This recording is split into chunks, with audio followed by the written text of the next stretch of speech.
Joining me right now, Ambassador James Woolsey, former director of Central Intelligence at the CIA, and Republican Senator Mike Rounds of South Dakota, who sits on the Senate Armed Services Committee.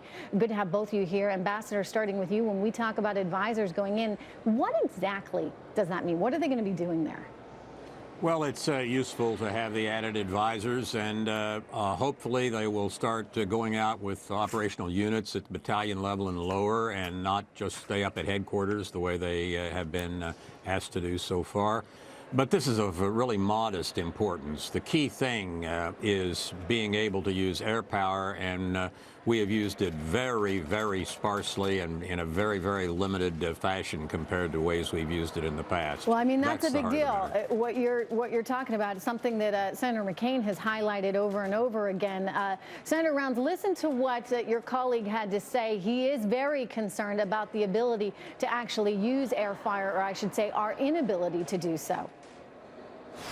We need actually thousands of additional troops, especially American forward air controllers, so that we can have an effective air campaign. Combat aircraft return to base, 75% of them without ever dropping a weapon. That's because they haven't got anybody on the ground to identify the targets for them. Senator, 400 military personnel going there into Iraq. Will that make the difference? Will that give us the intelligence that we need to be more effective in terms of airstrikes? Unfortunately, the answer is no. From what we understand, these individuals will be at the battalion level or above. And that means they're not going to be out. They're not going to be intermixing and providing support or education at the local level. They'll be at the battalion level or above, from our understanding. Once again, it's a little bit too late. It's not enough, and it does not take care of the issues that Senator McCain has identified, which is that we need individuals who are good at providing that close-in air support, so that the aircraft that we are sending out are actually able to hit their targets. You can't continue to send aircraft out and have them bring back their bombs 75% of the time. That's what we're talking about, and these folks are not intended to provide that close air support. Senator, or rather, let me go over to the ambassador for a moment. Ambassador, look what happened in Ramadi. I mean, you had the Iraqi army there that was trained by us, but when push came to shove, it's running in the other direction. I mean, is sending more advisors really the answer here, or do we need to do much more, as Senator Rounds suggests? Well, I agree with the senator and with Senator McCain. We need to use real air power. It's not as if the Iraqis will not fight. The Sunnis did during the Anbar awakening, during the surge in 07, 08, 09.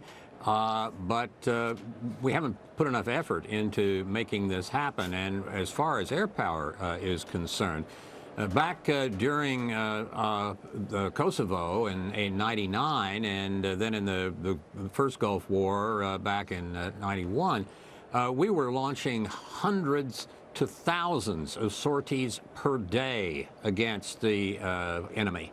And now we're launching 6, 8, 10, 12, and as Senator McCain says, 3/4 of them, they don't deliver their ordnance because they can't have enough people there to spot the targets for them. Yeah.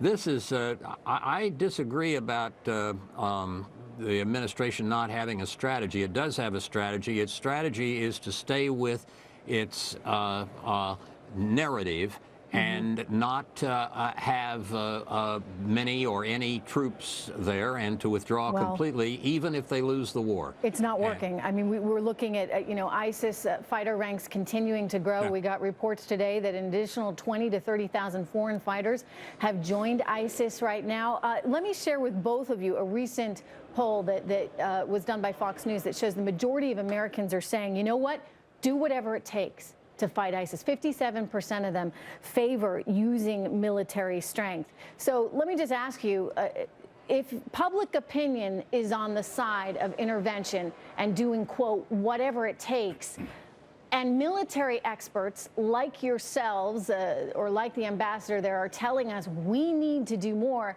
then, Senator, why aren't we? Is it really an ideology from the president? We do not have a strategy on how we're going to win this war, and that's exactly what it is a war. There is no strategy to win. This is a strategy which is, at the best, made on political decisions at the time.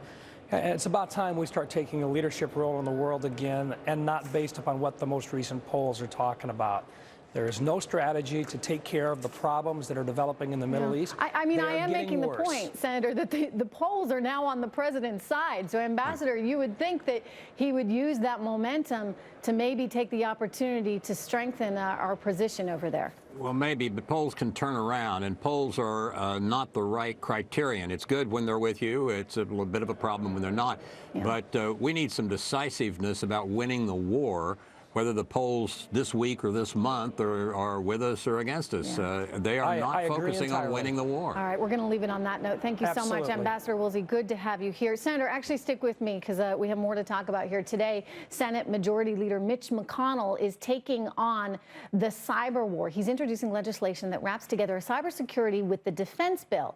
Cybersecurity, after all, is a critical part of our ability to defend our nation.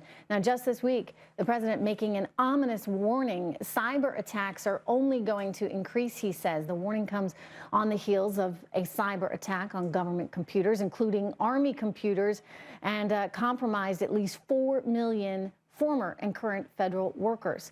Senator McConnell hopes to encourage private companies to inform the government when a breach is detected. Privacy advocates fear it gives too much power to the intelligence community.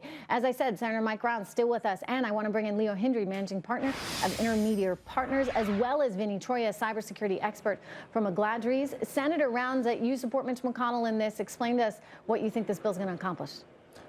I do support the move. It's very timely, particularly with the loss of information on over 4 million federal employees, past and present. He gives a good example of what happens when you're not up to speed. The cybersecurity bill will not stop the attacks, but what it does is provide us 3 things that can happen once an attack does occur to minimize the damage that's being done. And that's what this bill is set up to do. We'll try to attach it to the National Defense Authorization Act, put both of them together, and send them both out with a very, very strong approval of both Republicans and Democrats, hopefully. Leo, are you worried that privacy is taking a back seat here to intelligence? You know, I think the senator's right on this one, as is Leader McConnell. This is a bill that needs to get passed. There's no part of corporate America or our government that's not able to be attacked at this point in time.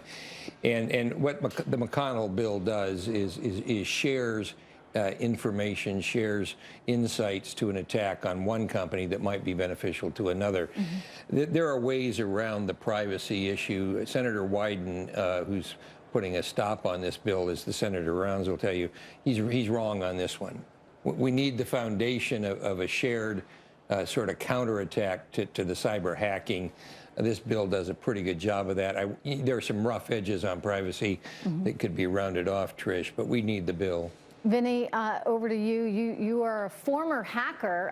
You now, or I guess I could say a professional hacker of sorts, right? Because this is your business and you help individuals and companies secure themselves. But what, in your view, does a bill like this really do in terms of helping to ensure everyone's safety? So I think part of the problem with this type of bill is you're asking companies to not only share information, but the type of information you're asking for is somewhat vague.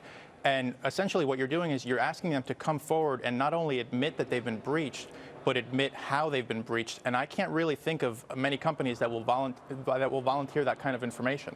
And then I think the bigger issue here is, as with President Obama's recent warning, is that many of these federal agencies don't even have a number of basic security programs in place. So rather than taking the time to worry about sharing information about the breach, why not worry about how to fix the problem or putting in the correct funds or resources to actually secure those systems in the first place? Yeah, but Vinny, there's a greater good here. They're all at risk eventually, right? If they're not out there sharing this information with each other, then they may be the next victim.